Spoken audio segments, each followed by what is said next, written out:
Obrigado, Vitor. Bem, antes de dar as boas-vindas para vocês, eu quero dar os parabéns para a equipe que trabalhou, que arduamente se empenhou no desenvolvimento desse trabalho, que ele passa a ser um marco referencial. Acho que muitas das coisas que a gente tem no Brasil ainda estão muito longe do que a gente precisa fazer com gestão de risco de desastres. A nossa sociedade tem a percepção que trabalhar com desastre é ou fazer ações humanitárias de respostas, ou fazer ações de monitoramento e envio de alertas. Quer dizer, a gestão de risco de desastre é muito mais ampla do que isso. E eu acho que esse trabalho mostra mais ou menos esse caminho que tem que ser seguido. Isso não é uma coisa muito fácil, né? É um desafio muito grande, nós temos poucas pessoas no Brasil que entendem essa concepção de uma gestão de risco de desastres. Eu quero confessar que eu mesmo, quando vim para o CEMADEM, a minha concepção de risco de desastre era muito menor do que a que eu tenho hoje. Eu aprendi ao longo do tempo, convivendo com vocês, principalmente convivendo com essa equipe que não é das ciências duras, né, que não é da área de hidrologia, da área de geologia, da área de meteorologia, a questão da vulnerabilidade social, a questão do impacto. Então, essas são algumas questões que a sociedade do futuro tem que estar preparadas. E a grande contribuição que eu acho que o CEMADEM pode dar para o Brasil. Esses dias, nós recebemos aqui a visita da senadora Marta. Ela foi visitar a sala de operação, que é, na verdade, um cartão de referência para o CEMADEM. Quer dizer, todas as pessoas que vêm no CEMADEM, ao entrarem na sala de operação, se dão conta que nós temos uma estrutura fantástica, né? Mas o CEMADEM tem uma outra riqueza que não está na sala de operação. E é isso que nos distingue de todas as demais instituições que trabalham com desastres naturais do país. Provavelmente, se a senadora Marta Suplicy fosse visitar a sala de operação da Defesa Civil de Santa Catarina, por exemplo, que é uma defesa civil bem estruturada, iria encontrar alguma coisa similar a isso. Se fosse visitar a sala do Senad em Brasília, provavelmente iria também encontrar alguma coisa similar a isso.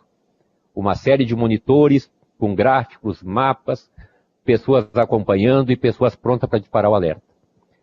Mas eu chamei a atenção dela que em nenhum desses lugares que ela for, ela vai encontrar alguma coisa que não está na sala de operação, que é o que está fora da sala de operação.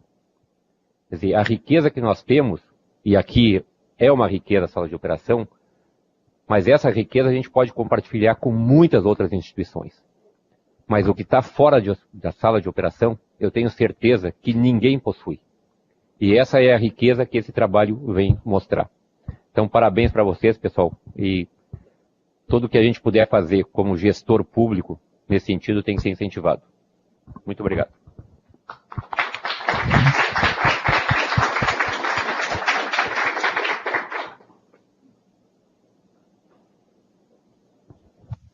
Bom, sem mais atrasos, nós vamos dar início à apresentação de mais aí de 600 páginas e praticamente 2 anos de trabalho que a gente vem se dedicando a esse livro. Não só nós, como os vários dos autores que estão aqui presentes e também revisores. Então eu gostaria, em primeiro lugar, que autores e revisores pudessem levantar a mão, que participaram da produção desse livro. Então a gente tem aí um bom número aqui do CEMADEM e também da sala de operação que está trabalhando ali, fora as outras instituições. O lançamento desse livro também está sendo transmitido pelo YouTube, para que, de certa forma, a gente consiga difundir todo o trabalho que foi envolvido nesse livro. A ideia dele começou em dezembro de 2015, muito motivados pela catástrofe que está ainda acontecendo na bacia do Rio Doce, em decorrência do rompimento da barragem de Mariana. Então isso foi um catalisador que nos levou a pensar nesse livro.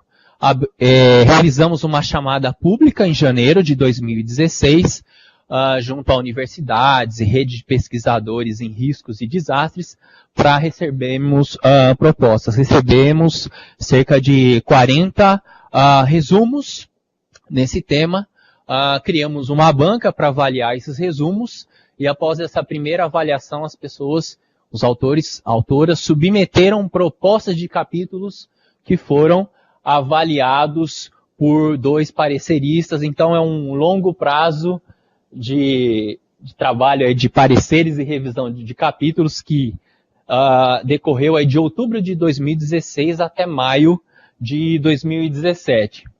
E aí veio uma outra fase de organização de todas as sessões desse livro, mas também de divulgação. Então nós tivemos a oportunidade de divulgar o e-book desse livro, um primeiro lançamento do site como um todo, durante a Plataforma Global de Redução de Risco de Desastres, que aconteceu em maio desse ano no México. Particularmente eu pude ir com as passagens e as diárias, os custos arcados pelo CEMADEM. Uma outra oportunidade, muito fruto de mais um trabalho, né, um balanço do esforço desse ano, foi o workshop Brave, realizado principalmente aí com o esforço, a organização da Viviana Aguilar e de toda a equipe do CEMADEM. Muitos aqui puderam participar. Nós tivemos mais de 200 participantes de universidades e defesas civis. Então esse foi um dos grandes encontros científicos desse ano, não somente em quantidade, mas também em qualidade. E vários geólogos, cientistas brasileiros que lidam com esse tema há muitos anos, deram feedback do bom trabalho que foi feito para o CEMADEM. E uma terceira ocasião de lançamento também do livro de promoção e divulgação foi durante o 2º Congresso Brasileiro de Redução de Riscos de Desastres, ocorrido na UERJ, no Rio de Janeiro. Então foi também uma forma aí de resistência. Não foi fácil organizar esse congresso lá na UERJ, então um pouco as atividades decorrentes. Mas continuaremos a divulgar esse livro e tentar sensibilizar os diferentes atores que também o Dr. Oswaldo explicou. Não somente, né, cientistas, mas também gestores públicos, formuladores de políticas. E para isso, vocês podem acompanhar as atividades do livro através dessas diferentes mídias. Então nós temos vários vídeos que estão sendo produzidos sobre os capítulos em si, no YouTube, tem um canal que a gente criou, e também no portal ResearchGate, que é um portal científico. Além do site do livro, que abrigará todos os capítulos em PDF, para que sejam baixados gratuitamente. Para ter uma ideia do tamanho desse esforço. Então essa foi uma tabela que a gente consolidou. Nós temos diretamente envolvidos 87 autores e autoras de mais de 10 países. Inicialmente o foco era ser América Latina, mas isso acabou se ampliando cada vez mais. Com uma grande representatividade do Brasil. Então nós pudemos ter essas interações entre algumas redes já existentes na América Latina sobre esse tema, como por exemplo a La Rede, a Rede de Prevenção de Estudos Sociais em Desastres, que a Viviana trouxe, né, essa ideia para o Brasil, para a gente aqui do CEMADEM. Então aí está um resumo: 15 universidades de 10 países, 11 universidades brasileiras de diferentes regiões do país, como por exemplo a Universidade Federal do Rio Grande do Norte, do Recôncavo Baiano, USP, UFSCar, Unicamp, UFRJ, Federal Fluminense, Campus Angra dos Reis, Universidade do Estado de Santa Catarina, a URGS no Rio Grande do Sul, UNOeste no Paraná, entre outras. Mas também institutos e órgãos governamentais, como o Fiocruz, Instituto Geológico, Instituto Florestal, através do pesquisador Humberto, que aqui está, CSTU, CETESB, Prefeituras e Defesas Civis de Angra dos Reis e Santos. Então, um grande conjunto de pessoas envolvidas. No CEMADEM, diretamente, nós contamos com a colaboração não só de cientistas que trabalham naquela sala de operação, mas também em todos esses outros setores que vocês puderam ver quando entraram no CEMADEM, seja como autores, autoras ou pareceristas. Então, ao todo, pelo menos 21 participaram desse primeiro volume.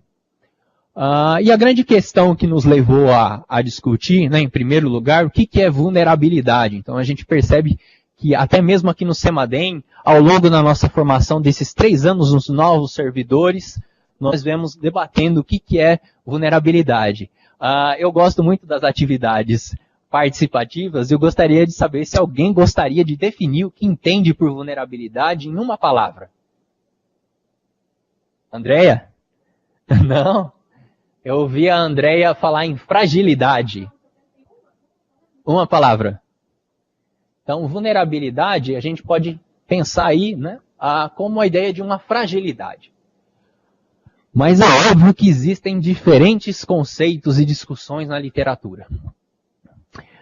O objetivo desse livro foi pensar em algumas dimensões dessa vulnerabilidade. Então, como promover um debate no Brasil e nas Américas sobre as dimensões sociais, econômicas, políticas e institucionais relacionadas à vulnerabilidade. E aí, o livro, né, durante a chamada, nós propusemos uma série de questões, como, por exemplo, quais são as causas básicas e as pressões dinâmicas que ajudam a pensar por que a situação de vulnerabilidade ela é criada e acentuada, intensificada ao longo do tempo. E para isso nós tivemos contatos com outros pesquisadores que já vieram pensando essa temática em outros lugares do mundo. Quais são esses tipos, né, de vulnerabilidade que eu já falei? Em que medida essas vulnerabilidades elas se aplicam em diferentes fases de um desastre, seja no aspecto da prevenção, mas também na reconstrução e recuperação. Então nós temos capítulos que acabam transitando por esses diferentes momentos. E aí vem a incitação desse livro, né, um propósito mais de aplicação do conhecimento, discussão e aplicação. Como os atores podem trabalhar para reduzir vulnerabilidades. Então nós tivemos algumas dessas experiências, digamos, mais de campo, mais práticas de implementação de ações que puderam ser compartilhadas. E quais as barreiras, né, que têm sido encontradas, experiências de capacitação nesse tema, como o conhecimento local e o conhecimento científico, eles podem trabalhar conjuntamente para reduzir vulnerabilidade. E esse último aspecto, ele é um aspecto recomendado pelo marco de ação de Sendai, de redução de risco de desastres. Então nós precisamos trabalhar com as pessoas, né, juntamente. A seção 1, ela traz algumas dessas referências de formas de compreensão da vulnerabilidade. Então, esse, por exemplo, a principal mensagem do capítulo, né, é que desastres não são naturais. Desastres sempre são um resultado de uma combinação entre uma ameaça natural, mas também uma dada condição de vulnerabilidade que é produzida num território. Então, se eu tiver um terremoto de intensidade 8 no Japão, no Haiti e no Chile, o resultado dessa interação nesses 3 países vai ser completamente diferente. Então, o desastre não é o mesmo. Então, portanto, o desastre não é natural.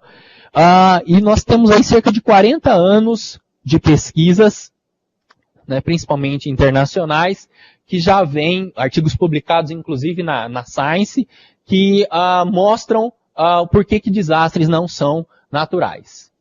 E aí o nosso desafio é como transformar esse olhar não só da sociedade, como da academia e dos gestores públicos em torno do problema. Aí, particularmente, nós pudemos ter interação com um professor renomado nesse tema, né, considerado o pai da vulnerabilidade, que é o professor Ben Wisner, que nos ajudou a organizar esse livro e propicia muitas interações que enriquecem esse trabalho. O professor Ben Wisner, há muitos anos, vem pensando num modelo de pressão e liberação. Algumas forças que contribuem para criar situações de vulnerabilidade. E no Brasil, particularmente, nós temos algumas causas básicas, algumas causas de fundo, como, por exemplo, a desigualdade econômica. Mas nós também temos outras relacionadas a valores, como, por exemplo, o militarismo, a militarização nas instituições públicas. E, de certo modo, eu imagino que nós, aqui no CEMADEM, alguém já tenha se deparado com algum conflito de algum gestor de defesa civil que vem do meio militar com resquício muito forte, então você não pode contradizer a autoridade que ali está incorporada. E isso é um tipo de valor que ainda está muito presente nas instituições públicas. Muitas vezes tem que se lidar. Vou dar um exemplo muito rápido. No acidente de Chernobyl, a União Soviética não difundiu informações. Por quê? Controlou as informações com medo de pânico. E até pouco tempo atrás, imagino que hoje está mudando, ainda se tem a ideia que se um alerta for enviado, as pessoas vão entrar em pânico. Então, o controle da informação é algo muito presente. Mas nós também temos outras pressões dinâmicas que ajudam a acentuar em desastre, particularmente no Brasil, onde mais de 80% reside no meio urbano, a questão do uso do solo que não está bem tratada nesse primeiro volume, mas as pressões no espaço urbano relacionadas à especulação imobiliária são muito fortes. Isso foi notado no estudo de caso aqui, por exemplo, a Petrópolis. Mas nós também temos outros vetores que ajudam a criar o risco. Então, outro estudo de caso foi em Manaus. E aí, com o advento da Zona Franca, a quantidade de situações de risco que são criadas em virtude desse modelo de crescimento econômico e não desenvolvimento, então é algo muito preocupante.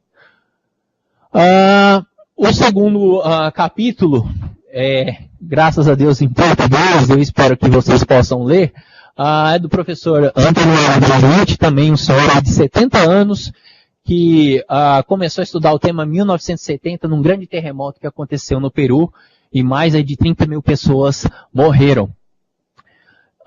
Um antropólogo, mas também uma geofísica do México, professor Iracema, professor Ian Burton do Canadá e senhor Alan Lavelle, Prêmio Mundial em Redução de Risco de Desastres. Então eles estão justamente tentando investigar o que explica a construção do risco de desastres. E aí vale muito a pena ler esse capítulo também, porque eles propõem um modo interdisciplinar de tratar esse tema de gestão de riscos.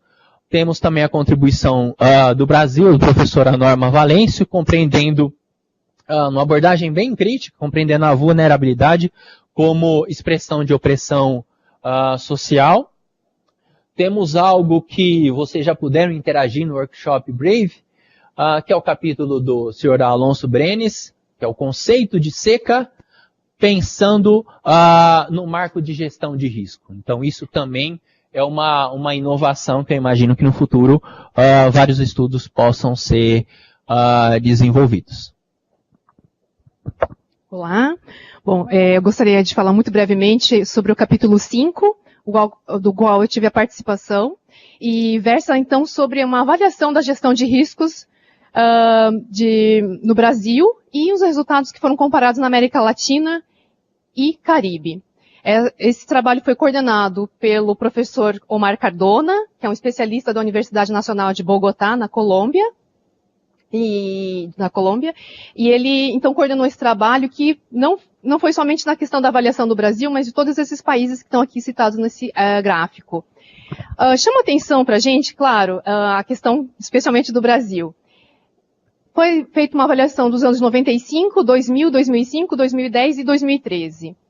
E especialmente em 4 abordagens, em grandes abordagens de políticas públicas: a identificação de riscos, a redução de riscos, manejo de desastres e proteção financeira. De modo geral, o que a gente pode visualizar, quando a gente compara com os demais países, é que é um cenário bastante positivo, há uma tendência de melhora.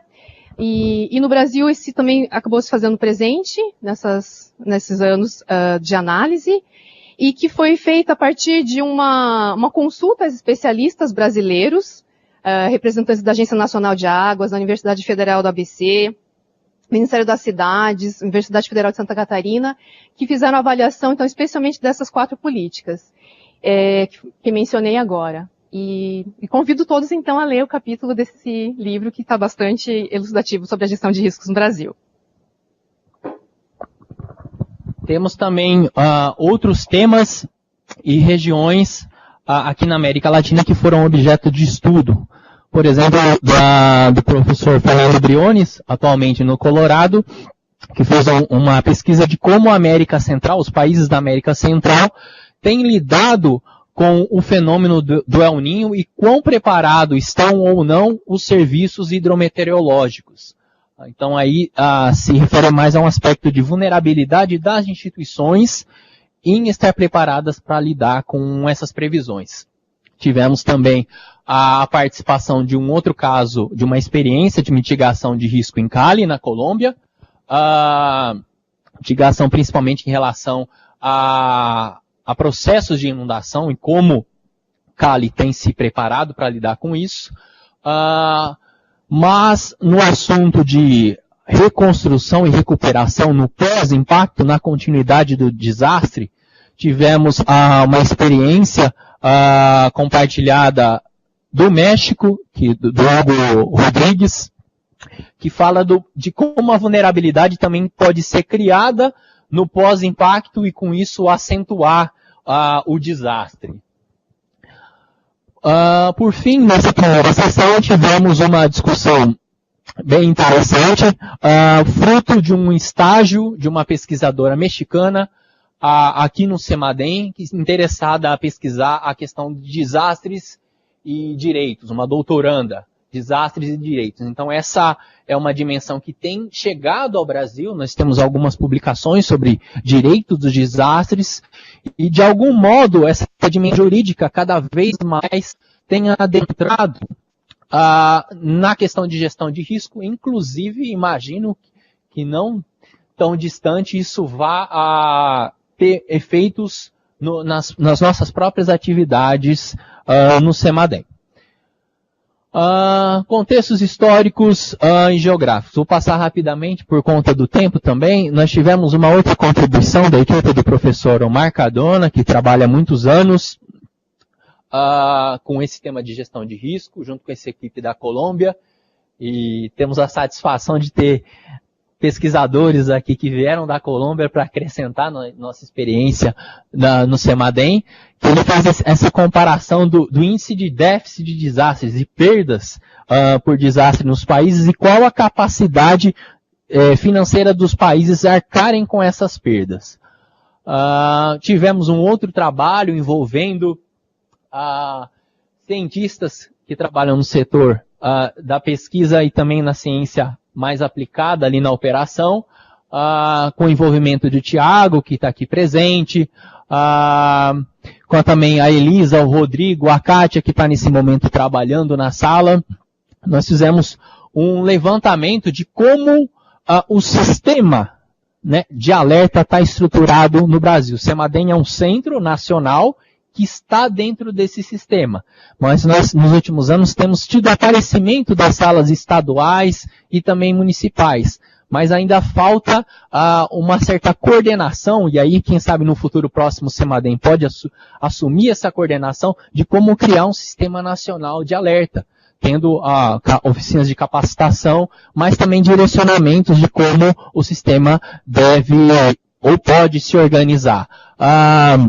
Então, mais uma dimensão teórica de como o sistema de alerta está estruturado na parte do conhecimento, do risco, monitoramento, educação e comunicação, capacidade de ação.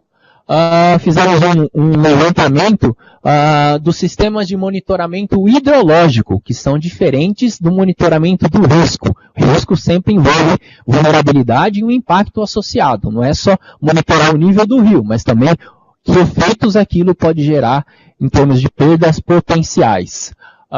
Fizemos uma avaliação de como ao longo do tempo esses sistemas de monitoramento são criados no Brasil até hoje. E tudo isso está no capítulo, vocês podem ler e desenvolver trabalhos associados a isso, inclusive complementando essa análise.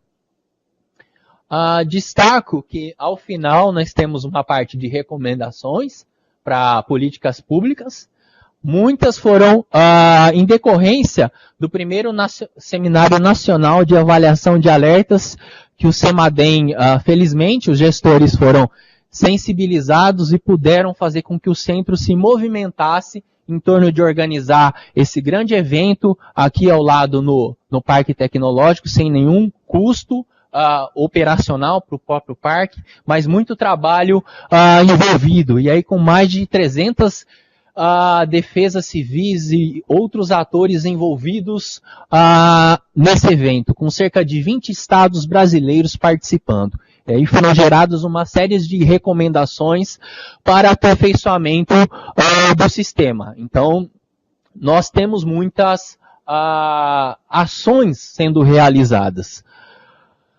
E outro destaque também, um dos resultados desse levantamento foi que no Brasil existem poucos sistemas de alerta de risco de deslizamentos. E aí, iniciativas como o projeto GIDES, Cooperação Brasil e Japão, envolvendo 4 ministérios, Ministério das Cidades, Minas e Energia, Integração Nacional e o MCTI, através do CEMADEM, são importantes para ter uma continuidade na criação desse sistema de alerta de risco de deslizamento. Para vocês terem uma ideia da importância desse projeto, esse projeto foi reconhecido pelo Prêmio Sasakawa, um prêmio mundial de redução de risco de desastres, na plataforma global de redução de risco de desastres no México. Então é algo que precisa ter uma continuidade e tem um grande envolvimento de cientistas da sala de operação e cientistas da parte de pesquisa aí envolvidos. Outro tema que o Brasil ainda carece diz respeito à avaliação do impacto econômico dos desastres. E aí temos alguns dados fornecidos no Sistema de Informações de Desastres, na Secretaria Nacional de Defesa Civil, porém, essas declarações de situação de emergência e estado de calamidade pública, feitas no calor do momento e com um prazo, eles não capturam todas as perdas de desastres de grande impacto. E também pouco capturam os desastres que são considerados de menor impacto, porém acontecem com muita recorrência. E aí tivemos a satisfação também de ter a participação da Viviana Aguilar, uma pesquisadora vinda da Colômbia, que a partir da experiência colombiana nesse tema, pôde nos apresentar o que é a ferramenta conceitual e computacional do Desinventar. Então, para se ter uma ideia, nós temos uma base mundial chamada ENDAT, que captura as perdas em desastres. E o Desinventar, ele nos mostra que as perdas são muito maiores do que normalmente se pensa. E aí vem o desafio para os próximos anos, de que esse trabalho piloto que a Viviana vem desenvolvendo, possa ser aplicado em outros lugares do Brasil para ganhar escala. Então, chama a atenção que, em azul, não sei se vocês conseguem ver, vários países já adotaram essa plataforma Desinventar, e na América do Sul, o Brasil é o único que ainda não implementou essa metodologia. E essa prestação de contas, ela tem que acontecer em virtude desse marco de ação de Sendai, esse compromisso. Nós tivemos vários outros capítulos que também pensam na questão do padrão das ameaças naturais que tem acontecido. Então tivemos mais uma vez a contribuição da Colômbia, mas também cientistas do CEMADEM que têm trabalhado no projeto semiárido. Não sei se o pesquisador Christopher está aqui, mas tem o Christopher, a Ana Paula, a Sheila, o Marcos e também o José Marengo. E também tivemos uma outra contribuição das cientistas da CETESB, mas abordando um outro tema que ainda é pouco falado pelas instituições de sistema de alerta, que é justamente a questão das doenças, né, das crises e epidemias. Então, hoje em dia ainda se tem poucos sistemas de alerta que têm pensado nessas diferentes ameaças que podem acontecer e os cenários combinados. Por fim, né, nessa sessão tivemos a contribuição de mais um tema que ainda é um desafio, que é a questão do aumento do nível do mar e dos impactos que isso podem acontecer. E tivemos aí mais uma contribuição do professor José Marengo, com a experiência de Santos. Deixa eu tomar uma água.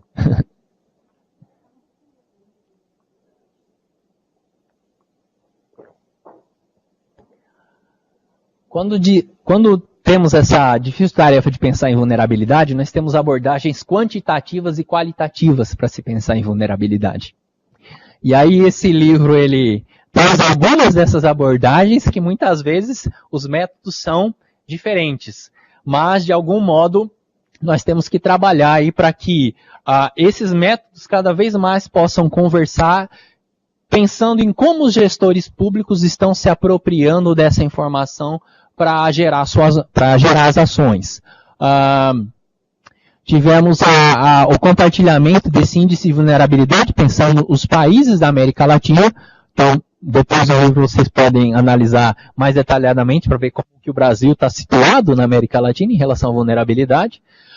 Tivemos a experiência aí do professor Luciani, que em relação ao índice de risco de desastre no Brasil, com uma combinação de análises em relação aos temas, né, vulnerabilidade, capacidade de lidar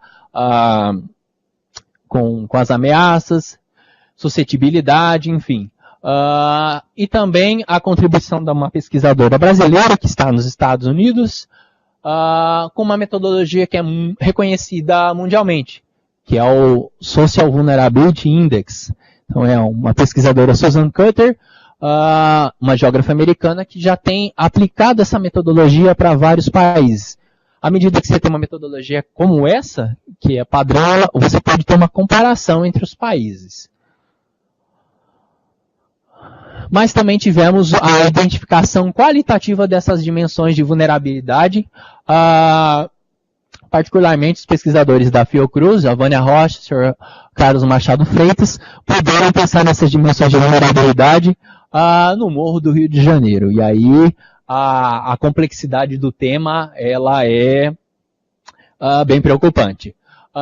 Tivemos um outro tema que, de certa forma, vários pesquisadores do CEMADEM, da parte que trabalham com o sistema de alerta de risco de deslizamento, têm demonstrado uma preocupação, mas ainda não temos um esforço ainda muito substancial na parte do sistema de alerta de deslizamento, pensando em como envolver as comunidades nesse sistema. E aí, esse capítulo, percepção de risco associado a deslizamento, com estudo de caso em Angra dos Reis, pode fornecer alguns subsídios. Angra dos Reis é um cenário um tanto quanto interessante. O pessoal do CEMADEM Educação tem trabalhado em parceria com a Universidade Federal Fluminense, em Angra dos Reis, um curso de formação de professores. E ali alguns riscos também são negligenciados, como os associados às usinas nucleares.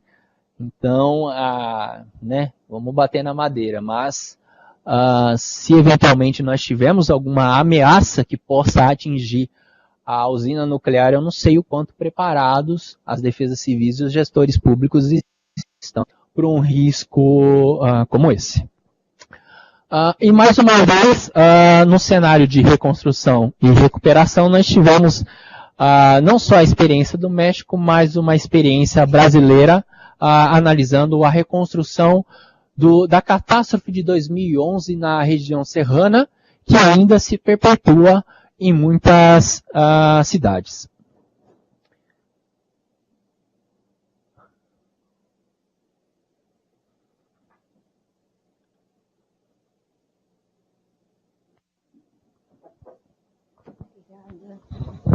Obrigada, Vitor. Boa tarde, obrigada pela presença, é um prazer muito grande recebê-los todos hoje. A ideia desse capítulo surgiu com uma visita de algumas pessoas do Acre, aqui no CEMADEM, e em que eles mostraram várias fotos como aquela de cima, que é uma estrada e totalmente atingida por uma inundação e a estrada ficou bloqueada vários meses. E originalmente eu tinha convidado o George, que é uma pessoa que trabalha na Defesa Civil do Acre, para que ele escrevesse o capítulo e fosse o autor, porque nós tínhamos essa intenção também de trazer pessoas fora do ambiente acadêmico para contribuir com suas experiências, com a sua visão, que muitas vezes é diferente da nossa ou é enriquecedora junto à nossa. O Jorge não pôde escrever, então eu tomei a iniciativa de registrar isso, porque é o nosso único capítulo do livro que trata de infraestrutura e de mobilidade urbana também. Então aqui são duas figuras muito básicas da introdução do capítulo. Uma mostra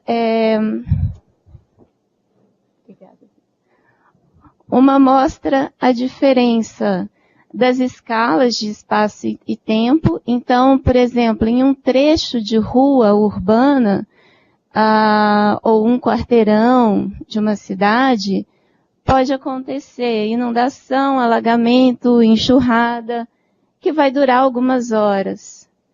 E ampliando essa escala de espaço e de tempo, nós temos situações como essas do Acre, também de Porto Velho, que podem atingir todo um estado ou mais de um estado e podem durar vários meses.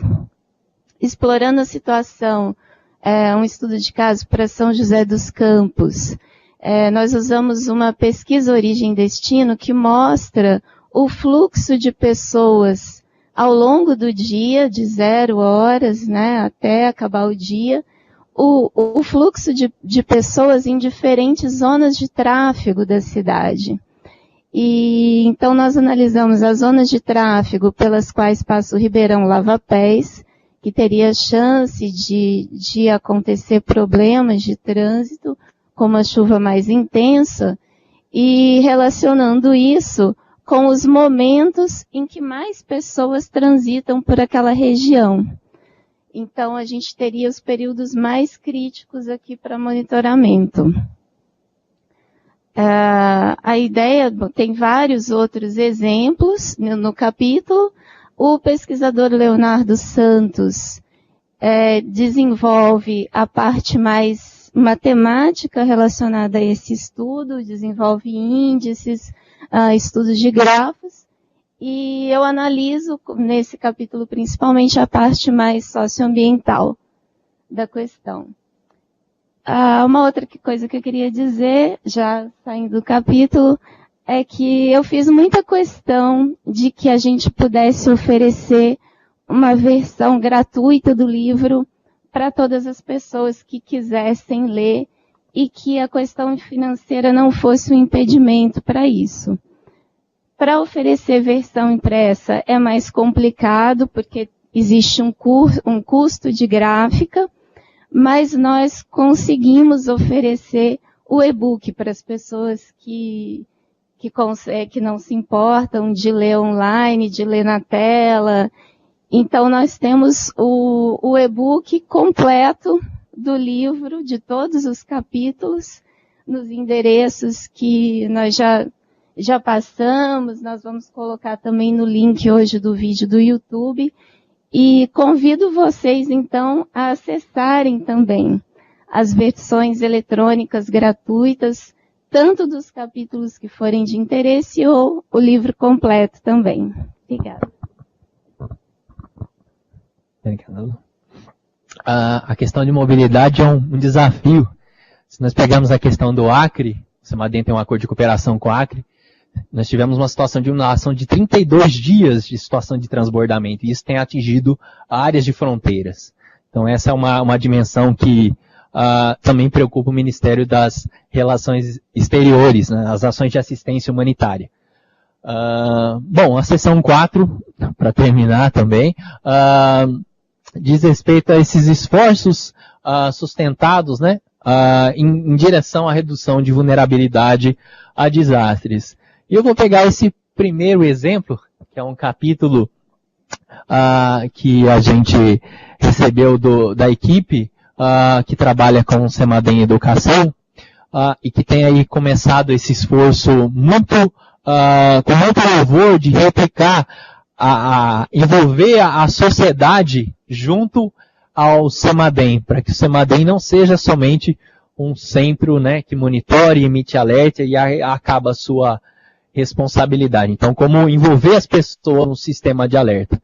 E aí nós temos um exemplo, né, nesse desenho, que é uma iniciativa de Lorena, que o Giovanni trabalhou também com muito afinco no projeto Lorena Resiliente, em que as professoras de ensino fundamental passaram por uma formação nesse tema de prevenção de risco de desastres. E um dos conteúdos foi a questão do monitoramento das chuvas através dos pluviômetros.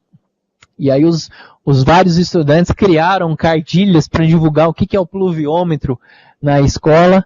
E aí chamou a atenção desse primeiro desenho aqui do Matheus, do 5º ano, que já aqui no cantinho já desenha um pluviômetro, né, como algo que faz parte da realidade dele, do cotidiano dele. E talvez a gente tenha que cada vez mais investir nesses esforços para que, desde o início, né, as pessoas tenham acesso a como lidar com os dados, interpretá-los e transformar em informação que vai subsidiar alguma tomada de decisão. Por exemplo, vocês já escutaram nos telejornais, olha, foi uma chuva de 60 milímetros em 1 hora. Alguém sabe o que isso quer dizer? 60 milímetros em 1 hora? Quem aqui sabe? Só para ter uma ideia. Quem sabe? Ergue a mão aí. Então, não é a maioria. Não é a maioria. Então a gente tem uma das ações é trabalhar nesse esforço de cada vez mais envolver as diferentes dimensões etárias, porque a vulnerabilidade e a fragilidade das pessoas não é a mesma.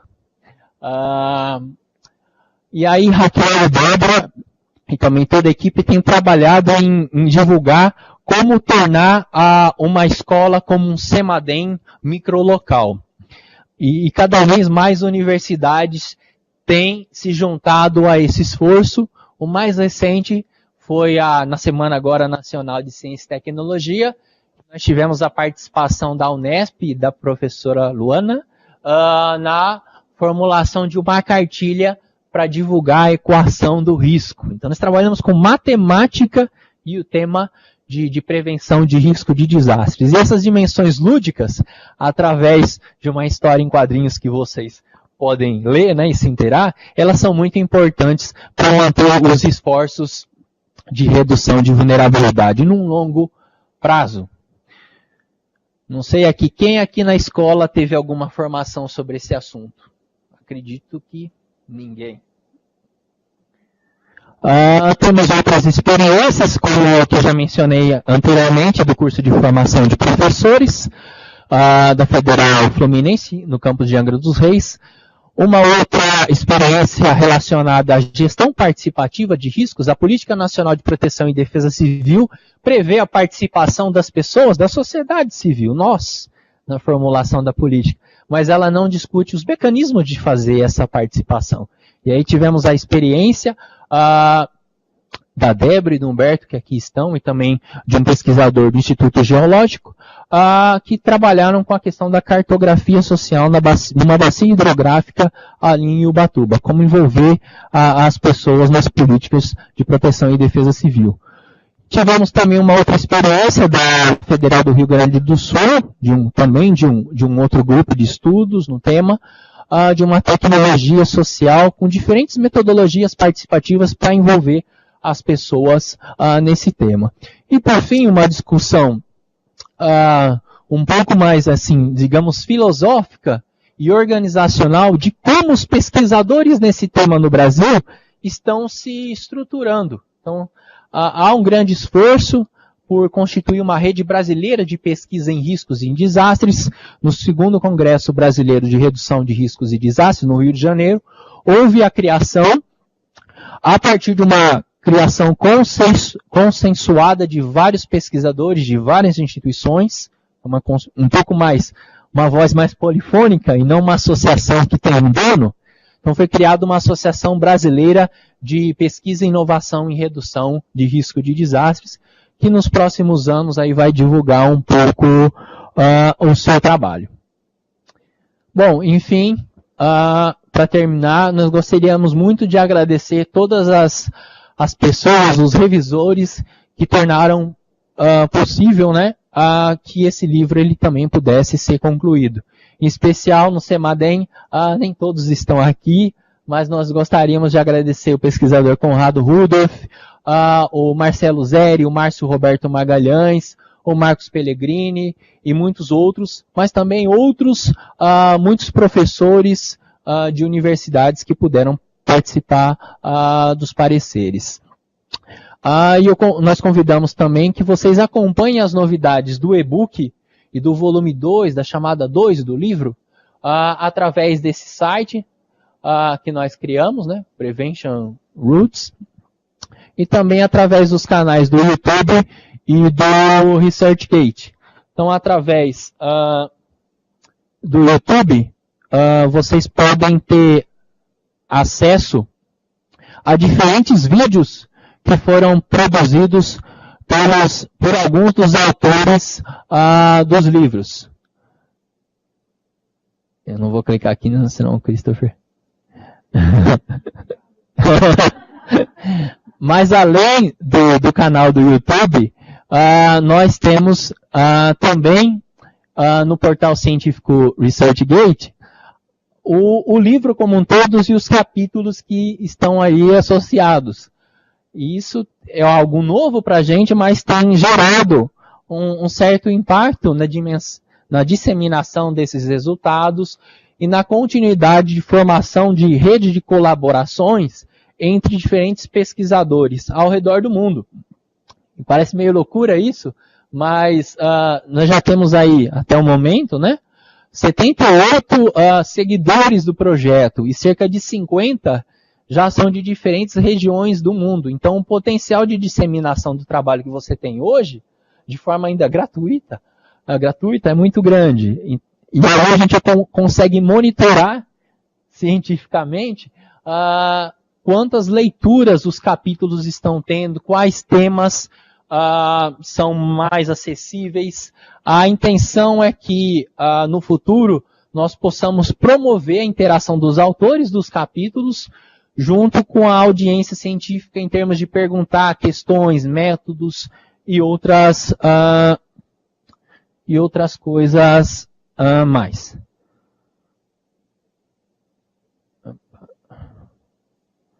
Bom, e é isso. A gente pode abrir para perguntas, questões. Não sei como está o nosso tempo, Silvia. Podemos? Não sei se alguém tem alguma pergunta, alguma dúvida. Renato. Não que você tem que fazer uma pergunta. Vem aqui, por favor. Não é para fazer uma pergunta.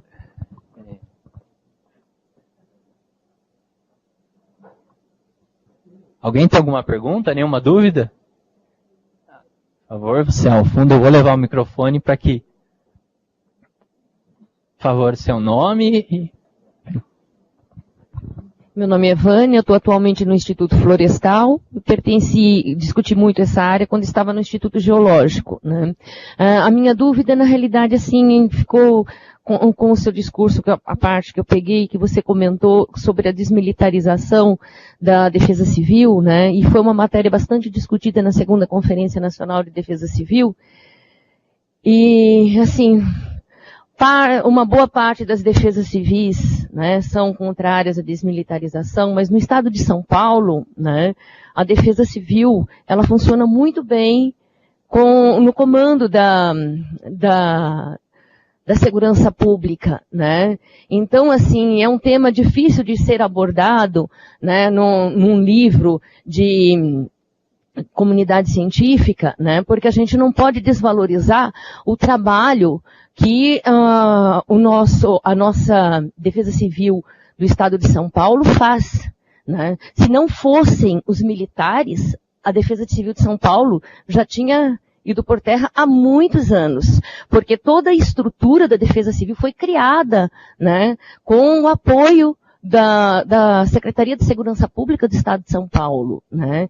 Então, assim, é um tema que, para ser abordado, assim, na discussão de um livro, ela é preocupante, sabe? Porque talvez tivesse que ter aí a assinatura também, né, dos militares, que muitas deixam as suas famílias, né, para participar do socorro, da operação, da estrutura, da logística, e não são pessoas leigas, são pessoas que vêm estudando já a temática também de riscos e desastres há muitos anos, não são despreparados, né, pelo menos do Estado de São Paulo, que são os que eu conheço. Então, assim, até onde, né, a pergunta, porque o CEMADEM tem uma reflexão nacional, não apenas no Estado de São Paulo, né, mas até onde pretende se desmilitarizar essa estrutura de defesa civil, né, que já vem funcionando bem. A gente tem aí o exemplo do Estado de São Paulo, Estado do Paraná, né, também funciona bem. Sim. Bom, obrigado pela sua pergunta. A minha resposta não vai ser como CEMADEM, até porque eu sou um pesquisador que está no CEMADEM. Porém, eu também já trabalho há um certo tempo nesse tema. E é óbvio que a realidade do Estado de São Paulo não é a realidade do Brasil. O livro, de certa forma, ele não discute a questão da desmilitarização.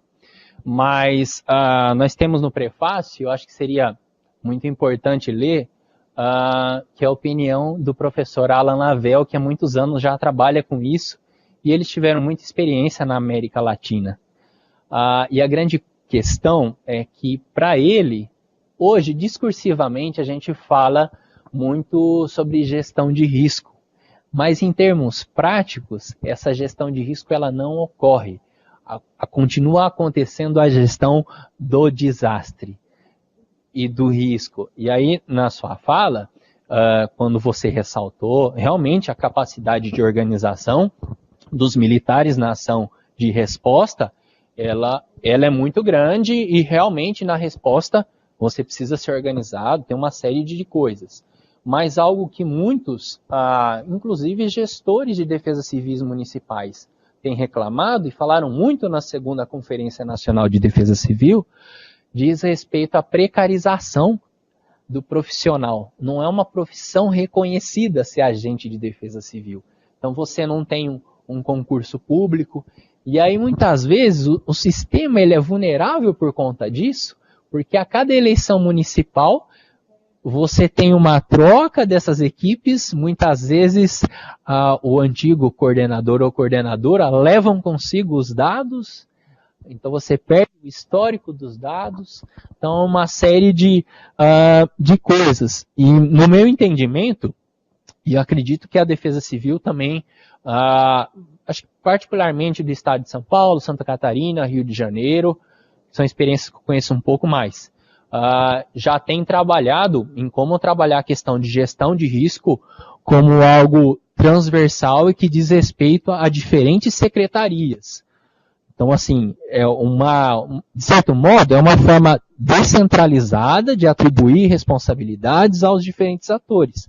E esse esforço é louvável, porque à medida que você envolve outros atores para pensar em gestão de risco, aí não fica sempre o agente de defesa civil sendo responsável por tudo. Você tem condições de trabalhar com um tema como gestão de risco, pensando em que atores você pode envolver, como os próprios agentes de defesa civil podem tentar mobilizar os seus prefeitos, porque a gente sabe que nem todos os prefeitos têm noção dessa importância, dessa responsabilidade.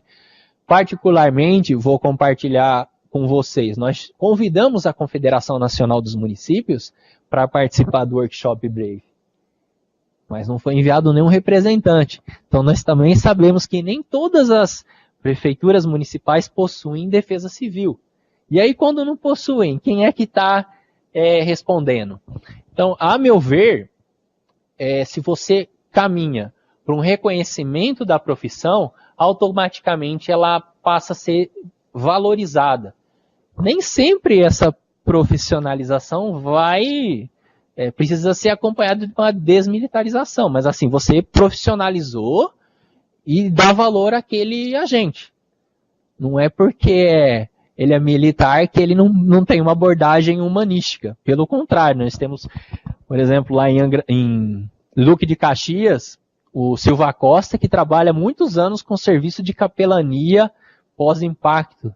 Nós temos psicólogos que trabalham em defesa civil, nós temos uma série de atores. Mas nós também temos no sistema, e eu acho que é importante reconhecer, algumas pessoas que têm um tipo de pensamento que é um pouco mais centralizador. E sabemos o quão difícil é num cenário de desastre, e aí tive umas semanas atrás em Mariana, como ali no calor do momento, você chega a várias forças militares, inclusive forças armadas, tentando tomar controle do cenário, e aí a defesa civil muitas vezes tem conflito com forças armadas, com patente. Então é algo assim que a gente precisa aperfeiçoar. É um assunto delicado, mas que precisa ser discutido. E eu acho que é importante também, porque nós caminhamos por um esforço bem grande em formações de programas de pós-graduação, no assunto, seja de proteção e defesa civil, mas também de gestão de risco. E aí nós formaremos esses novos recursos humanos que também, de algum modo, precisam arrumar um espaço nesse campo e sabendo que vai ter uma continuidade. Então, a meu ver, a minha opinião é essa. Okay? Mais alguma pergunta? Eu só vou pedir, Vânia, se alguém tem alguma pergunta antes, para que a gente faça inscrições e dê condição de mais pessoas participarem. Tem alguém que tem alguma pergunta? Ou podemos... Tá. Vitor, não é uma pergunta, mas eu queria parabenizar, né, todos vocês aí que organizaram o livro, né, esse projeto é um projeto muito bacana, que vocês conseguiram trazer uma série de pesquisadores, de pessoas que trabalham com a temática para refletir, para pensar e organizar esses capítulos.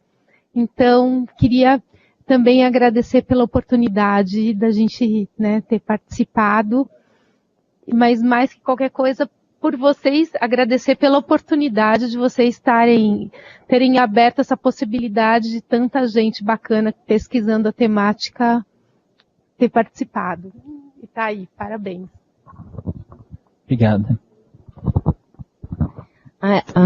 Já adentrando a questão da abordagem do livro em si, né, é uma dificuldade que eu mesma senti muitas vezes em fazer pesquisas, né, a questão de se trabalhar a ideia do risco especificamente, porque nós temos uma sociedade que pensa no brasileiro, né, ele pensou na política da segurança, né, então o evento primeiro acontece e por segurança se age posterior, né, mas a gente já vem há alguns anos aí trabalhando na questão da resiliência, né, mas eu senti muito poucas publicações que trabalhassem a proposta de políticas públicas, né, políticas de risco, né, porque se você assume que o risco existe, você faz a prevenção, né. Aqui mesmo no município de São José, eu tive muita dificuldade quando eu entrei com a pesquisa aqui, porque o município não queria aceitar que tinha suas áreas de risco, né. A gente precisou provar que o município tinha as áreas de risco para que pudesse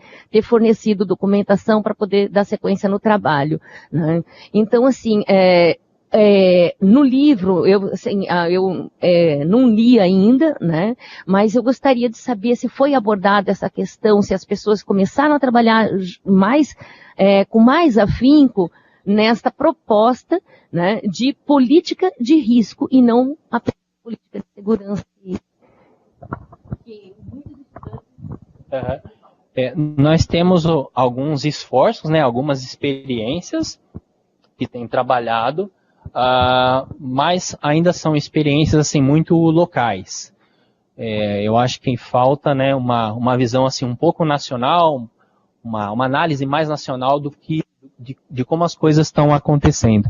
Nós também sabemos, eu não sei se você pôde participar do workshop, mas nós tivemos uma experiência interessante, que foi o compartilhamento das experiências latino-americanas nesse tema, inclusive de Medellín, com 30 anos já, mas a experiência também da região metropolitana de Recife, com uma representante, a Regiane Lucena, não sei se você conhece, há mais de 20 anos já em defesa civil e também trabalhando junto com a Universidade Federal de Pernambuco, professor Roberto Coutinho, que pôde socializar algumas dessas experiências, uma experiência que hoje já não está mais vigente, que era o projeto Vivo Morro, que em vez de remoção, né, realocação de pessoas, era justamente de melhorar a infraestrutura e as condições de habitabilidade nos morros. Então, são alguns desses desafios, mas eu digo que o livro ele tem muitas aberturas e limitações e vazios que a gente espera que, justamente na chamada do segundo volume, que possivelmente vai estar associado ao primeiro volume. Então, a leitura do primeiro volume é particularmente uma pré-condição para se pensar em submeter uma proposta do segundo volume, aprontando quais foram os vazios e como aperfeiçoar, enfim. Eu não sei como a gente está de tempo. Alguém tem mais alguma pergunta? Ou...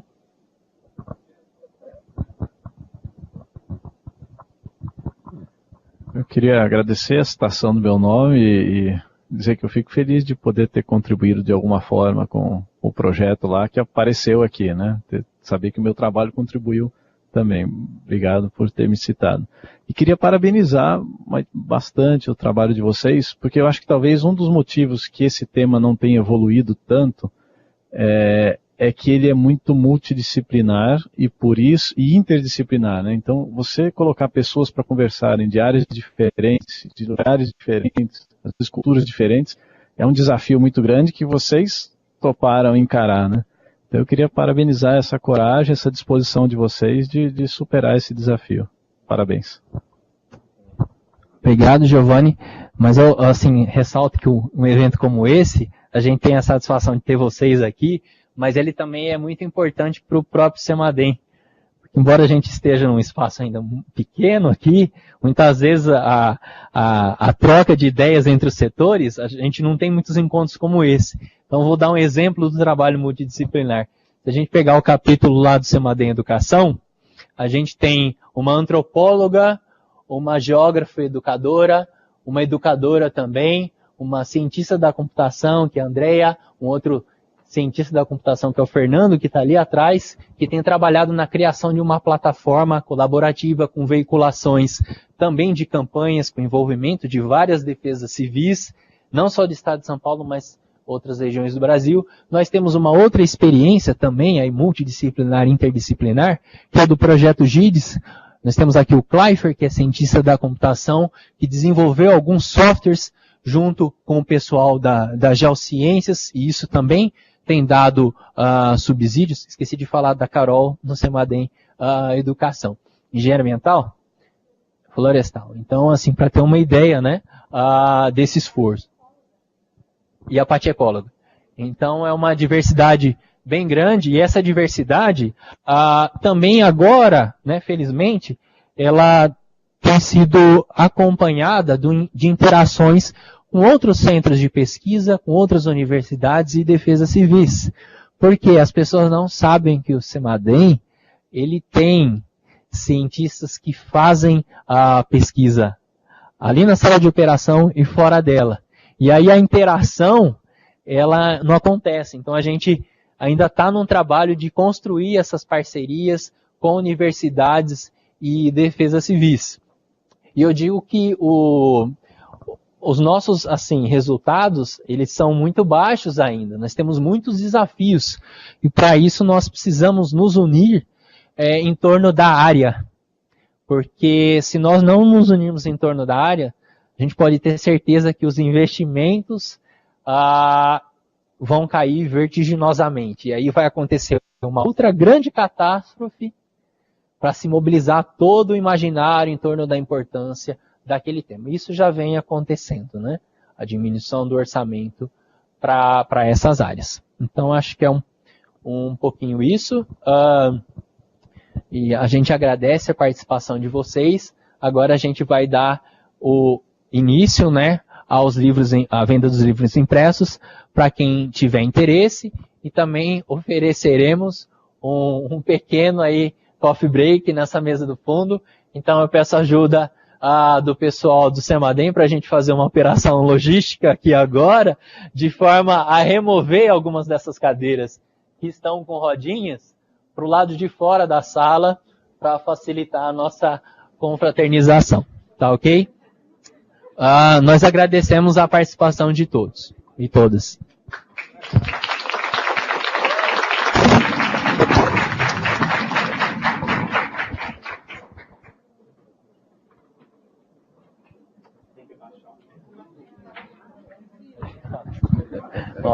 Nossa, não tem... Porque ali agora é tudo pago.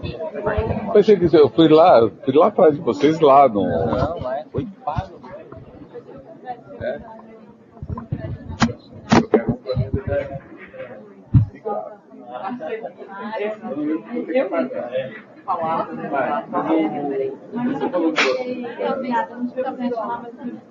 Mas não, quem faz lá é uma moçadinha lá na frente que tá lá na questão, né?